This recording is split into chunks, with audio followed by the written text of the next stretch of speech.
Hello friends, mathematics power channel में आपका स्वागत है। और आज हम लोग लेक्चर नंबर 2 देखने जा रहे हैं सीपीएम पट का, जिसमें हम लोग का टॉपिक है आज 3 phases of project management. 3 phases of project management, आप फेज बोल लीजिए या फिर आप एलिमेंट्स बोल लीजिए, बात एक ही है, ठीक है। या 3 स्टेप्स ऑफ प्रोजेक्ट मैनेजमेंट बोल लीजिए, प्रोजेक्ट मैनेजमेंट का क्या क्या स्टेप्स होता है वो भी बोल सकते हैं। सबसे पहला पार्ट, पहला स्टेप जो आता है हमारे किसी भी प्रोजेक्ट को करने में, दैट इज प्लानिंग। सेकेंड जो स्टेप है या एलिमेंट है या फेज है वो शेड्यूलिंग। थर्ड स्टेप या फेज या एलिमेंट जो है वो है कंट्रोलिंग। तीनों बात आ गया। जब आपको कोई भी काम करना है तो आप प्लान बनाते हैं कि नहीं? अपने मन में कोई काम सोचिए, सोच लिए। अब उस काम को करने के लिए सबसे पहले आप कुछ प्लान बनाइएगा। पहले जैसे मान के चलो कि जब हम लोग 9th-10th में पढ़ते थे, हम लोग लड़ाई झगड़ा बड़ी करते थे, तो पहले प्लानिंग बना देते कि आज उसको वहाँ स्कूल से जब छुट्टी होगा, वो गेट से जब निकलेगा, थोड़ा सा आगे जब बढ़ेगा तो एक गाछी आएगा, गाछी समझते ना, थोड़ा फॉरेस्ट, डेंस फॉरेस्ट एरिया, उसमें उसको रोकेंगे और तब ग्रुप बनाएंगे। ऐसा मतलब प्लानिंग का एक पार्ट, ये सब प्लानिंग होता था, ठीक है। पढ़ाई लिखाई के मैटर में है तो पहले हम लोग प्लान करते हैं कि ये सारा सब्जेक्ट का लिस्टिंग करेंगे, ठीक है ना। जैसे ऐसे एग्जाम, पढ़ाई लिखाई पे आओ, हम लोग कौन सा एग्जाम्पल लिए थे लेक्चर नंबर 1 में? एसएससी जेई एग्जाम क्वालिफिकेशन का, ठीक है। तो उसको क्वालिफाई करने के लिए हमको पहले क्या प्लान करना पड़ा कि हमको टेक्निकल पढ़ना है, हमको नॉन टेक पढ़ना है, और हमको साथ में जीके जीएस वाला नॉन टेक, और साथ में हमको रीजनिंग भी पढ़ना है, ठीक है। तो ये प्लानिंग का पार्ट हुआ। उसके बाद आप ये देखेंगे कि अच्छा ये 3 चीज़ पढ़ना हमको कहाँ से है, तो आप रिसोर्स का भी सिलेक्शन करेंगे।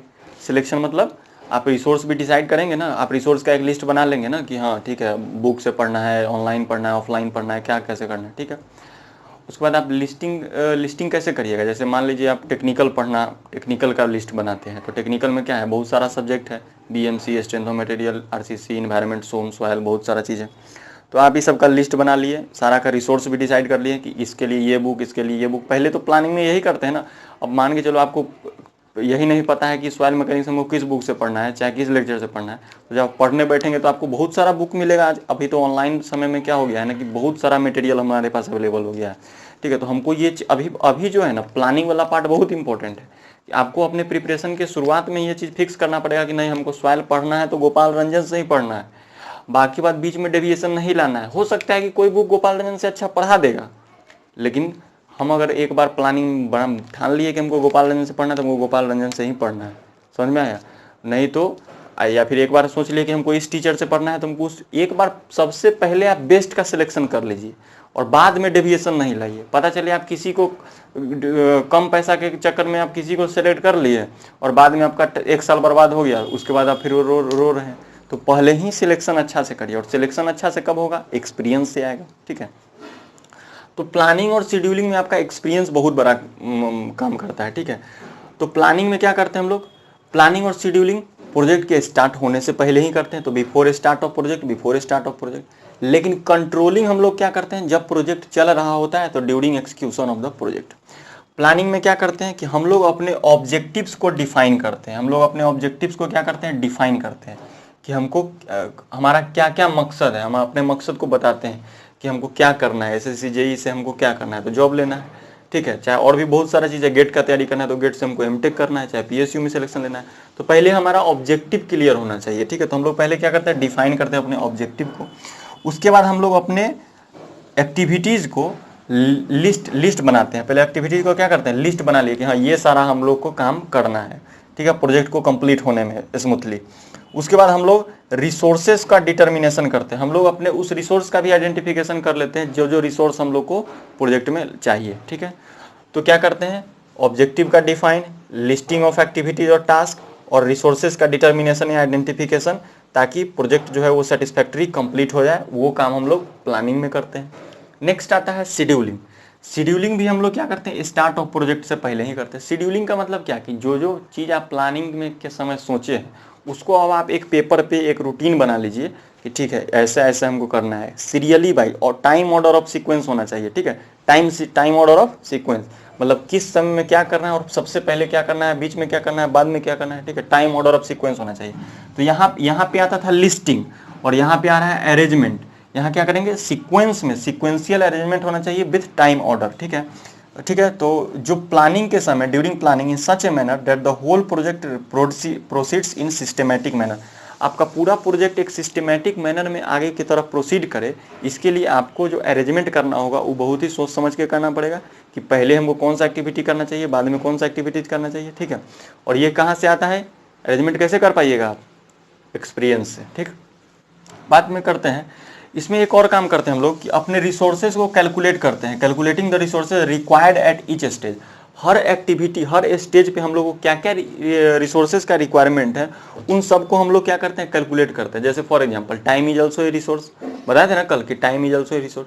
तो हम लोग को ये पता लगाना पड़ेगा कि किस सब्जेक्ट को पढ़ने के लिए कितना टाइम लगता है, तो उससे प्लस माइनस 5 आवर 10 आवर का वेरिएशन होगा तो चलेगा। लेकिन मान के चलो कि आपने अगर एक लिस्ट बनाया और लिख दिया एक छोटा सा सब्जेक्ट सीपीएम पट, और सीपीएम पट के बगल में आपने लिख दिया 100 आवर्स, सीपीएम पट के बगल में क्या लिख दिया, 100 आवर्स, तो ये कहाँ से आप लिख दिया, बिना सोचे समझे आप लिख दिया, आपको एक्सपीरियंस नहीं है।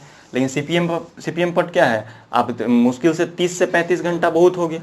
सीपीएम पट को बहुत डिटेल में भी पढ़िएगा तो 30 से 35 घंटा, 30 घंटा बहुत ज़्यादा हम बोल रहे हैं, ठीक है, मैक्सिमम है 30 घंटा, उससे ज़्यादा पढ़ने का जरूरत नहीं है सीपीएम पट को, ठीक है। तो एक हमारे पास एक्सपीरियंस है तो हमने बताया कि 30 घंटा मैक्सिमम। अगर आप इन्वायरमेंट इंजीनियरिंग पढ़ रहे हैं तो आपको 150 आवर 200 आवर लग जाएगा, है कि नहीं। 150 आवर तो मिनिमम आपको इन्वायरमेंट इंजीनियरिंग पे देना ही पड़ेगा, ठीक है, मिनिमम 150 आवर्स आपको देना पड़ेगा, ठीक है। तो एक बात मैंने एग्जाम्पल के तौर पर दिया, ठीक है। उसके बाद क्या करते हैं, इसमें एलोकेशन कर लेते हैं। जो जो रिसोर्सेज हम लोग यहाँ पे आइडेंटिफाई किए थे, जो जो रिसोर्सेज हम लोगों ने यहाँ डिटरमाइन किया था कि ऐसा ऐसा रिसोर्स हमको लगने वाला है, उस सारे रिसोर्स को हम लोग अपना जो लिस्ट बनाए हुए हैं, अब एक पेज लिए हैं उस पर लिस्ट बनाए हुए हैं, उसको सीक्वेंस में डाल दिए हुए हैं। अब लिख दिए हुए हैं कि BMC बाई, बगल में लिख दिए कि हम लोग बुक से पढ़ेंगे, कौन सा बुक, तो BC पूनमिया या SK दुग्गल, ठीक है, SK दुग्गल अच्छा बुक है, तो SK दुग्गल लिख दिया, बगल में टाइम लिख दिए कि 45 hours, time is also resource. तो इस तरह से जब आप लिस्टिंग करते हैं ना, अरेंजमेंट करके, टाइम दे के, बुक का नाम देख के, या फिर कोई ऑनलाइन लेक्चर है तो ऑनलाइन लेक्चर का नाम देखे, तो उसको क्या बोलते हैं, शेड्यूलिंग बोलते हैं, ठीक है। लास्ट आता है कंट्रोलिंग। कंट्रोलिंग क्या होता है कि प्लानिंग और शेड्यूलिंग जो आप करते हैं, जरूरी नहीं है कि आपका काम उसी तरह से प्रोसीड करे, ठीक है। लेकिन कंट्रोलिंग में एक ऑप्शन आपके पास ये होता है कि आप यहाँ पे क्या करते हैं कि जैसे सबसे पहले आपको एक टारगेट फिक्स करते हैं। देखिए पहला क्या है, establish the target with respect to time. सबसे पहले आपने एक टारगेट बनाया, टारगेट ये बनाया कि आज 8 बजे से लेकर 10 बजे तक मॉर्निंग में हमको सीपीएम पट पढ़ना है, ठीक। तो आपने क्या किया कि आप टारगेट तो बना लिए, लेकिन कुछ ऐसा हो गया आपके साथ कि आप 8 बजे से पढ़ने के लिए नहीं बैठ पाए, आप 8:30 में बैठते हैं पढ़ने के लिए, ठीक है। तो आप आधा घंटा तो इधर नहीं पढ़ पाए, लेकिन आपका टारगेट क्या था, 2 घंटा पढ़ने का। आप पढ़े कितना, 8:30 to 10, यानी कि आप 1.5 घंटा पढ़े। तो आधा घंटा जो आप पढ़े नहीं पढ़े वो है क्या, डेविएशन। तो सेकेंड स्टेप क्या है कि measure the performance of the above target. आप परफॉर्मेंस को चेक कीजिए, मेजर कीजिए। अगर आप 2 घंटा 8 से 10 पढ़ लिए तब तो ओके, आपका प्रोजेक्ट कंप्लीट होगा। लेकिन अगर आपने 2 घंटा नहीं पढ़ा है, इसका मतलब आपके प्रोजेक्ट में डेविएशन आ गया है, यानी कि क्या हो गया है, डेविएशन आ गया है, मतलब फ्लक्चुएशन आ गया। आप जो आधा घंटा है दैट इज डेविएशन। अब अगर आपको ये आधा घंटा आइडेंटिफाई हो गया, बहुत लोग इसको आइडेंटिफाई नहीं कर पाता है, प्लानिंग शेड्यूलिंग कर लेता है कि 2 घंटा पढ़े, अब उसमें कंट्रोलिंग के समय वो पढ़ा चाहे नहीं, वो बोल दिया कि हाँ पढ़ लिया, ठीक है। कंट्रोलिंग बहुत, तीनों चीज़ें इंपॉर्टेंट है, ठीक है। तो डेविएशन क्या होता है, आइडेंटिफिकेशन ऑफ डेविएशन कर लिए, और डेविएशन जब कर लिए तो आप उस आधा घंटा को कहीं और टाइम मैनेज करके तो फिर से पढ़ सकते हैं ना। क्योंकि अगर आपको प्रोजेक्ट टाइम पर सही करना है, कोई भी प्रोजेक्ट एक स्पेसिफिक टाइम पे शुरू होता है, एक स्पेसिफिक टाइम पे खत्म होता है, ठीक है। तो अगर आप अपना सोचे हुए अपने प्रोजेक्टेड टाइम पे अगर आपको प्रोजेक्ट खत्म करना है, तो आपको हर दिन का जो शेड्यूलिंग है उसको आपको उसी के टाइम पे आपको मैनेज करना पड़ेगा। लेकिन क्यों, जब आधा घंटा इधर डेविएट हो गया है तो कोई दूसरे काम को आप रोक दीजिए उस दिन, जो अननेसेसरी या उतना इंपॉर्टेंट नहीं है, लेस इंपॉर्टेंट काम को आप कम समय दे दीजिए। लेकिन अगर कोई इंपॉर्टेंट काम है तो उसको ज़्यादा टाइम दे देंगे, ठीक है, समझ गए। तो रीप्लानिंग और रीशेड्यूलिंग कहाँ होता है, डेविएशन को कंपनसेट करने के लिए, कंट्रोलिंग में। शेड्यूलिंग में क्या करते हैं, arrangement of activities sequential time order sequence में, और एलोकेशन ऑफ रिसोर्स करते हैं। प्लानिंग में क्या करते हैं, हम लोग लिस्टिंग करते हैं और रिसोर्सेज का डिटर्मिनेशन करते हैं और ऑब्जेक्टिव को डिफाइन करते हैं, ठीक। अगर पूछा जाए कि तीनों फेज में या तीनों एलिमेंट्स ऑफ प्रोजेक्ट मैनेजमेंट में सबसे ज़्यादा इंपॉर्टेंट कौन सा पार्ट हो गया, तो हम लोग लिखेंगे planning. Planning is the most important phase of the project management, क्यों? क्योंकि एक पहला नंबर तो फर्स्ट स्टेप है, जब तक आप प्लान नहीं बनाएगा तो आप शेड्यूल किसको कीजिएगा, है कि नहीं? प्लानिंग अगर नहीं किया तो शेड्यूल किसके, और जब प्लानिंग और शेड्यूलिंग नहीं है तो आप कंट्रोलिंग किसको, कंट्रोल क्या है? तब तो आप अपने मन से कभी भी क्या देखिए, जो वर्ड होता है ना एक कंसिस्टेंसी, कंसिस्टेंसी आता है कहाँ से? कंट्रोलिंग से, ठीक है? तो आपका पहले प्लानिंग और शेड्यूलिंग होना चाहिए, तब जाके कंसिस्टेंसी आपको आएगा, और कंसिस्टेंसी ही आपको सक्सेसफुल रिजल्ट देता है। आज आप 10 घंटा पढ़ लिए, कल 2 घंटा पढ़ेंगे, परसों नहीं पढ़ेंगे, फिर अगला दिन 5 घंटा पढ़ लेंगे, ये कंसिस्टेंसी नहीं हुआ, तो ऐसे कभी भी रिजल्ट आपको नहीं मिलेगा, ठीक है? आप 4 घंटा ही पढ़िए, लेकिन वो उसको एक ऑर्डरली सीक्वेंसली डेली बेसिस पे पढ़िए कि हम कोई भी काम करेंगे लेकिन हम 4 घंटा पढ़ेंगे, ठीक है?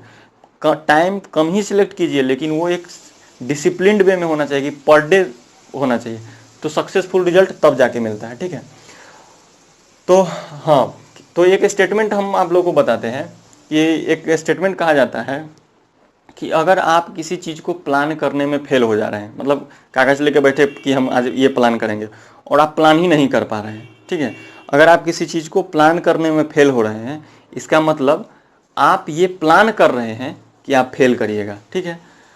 Failing in plan is planning to fail. तो इसी स्टेटमेंट के साथ आज का लेक्चर ये हम यहीं पे ख़त्म करते हैं।